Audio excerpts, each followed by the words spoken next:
we've got this stuff, all this cut off. This whole side of the tree is hung up. We're trying to get our pool lines in it right now. We got one up there set to a block back there in the woods that way. Things split in these storms. I'm gonna get this off, but I wanted to try to get a tie line in here in case something released and did something, because it's I don't know if you can tell, that probably 22, 24 inch trunk there, and it's split dead in half. And I mean, that's a lot of weight back on that side, right, you know, pulling it that way. So we'll see. We're gonna get some tag lines set and some safety lines and work on getting this off. The part that was hung up in the tree was from right here. I mean, that's how big that is. I mean, it's 24 inches plus.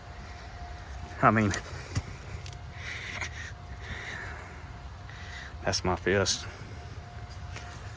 That crack goes all the way down almost to the ground. 6 feet from the bottom. I don't know if once we started cutting all that, I mean, that tree was, whew, risky business.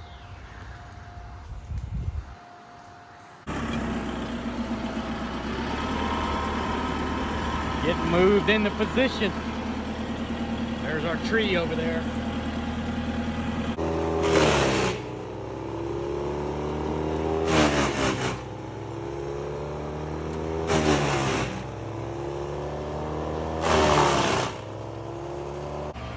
There's our chips.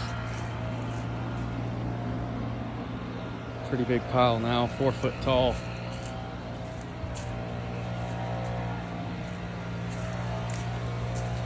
Three hours.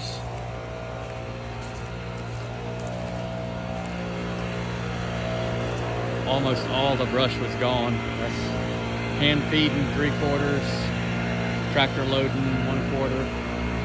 But then the tractor, the grapple bucket went down, so we'll be back, fine tune all this and get these logs hauled out of here, and we'll be good.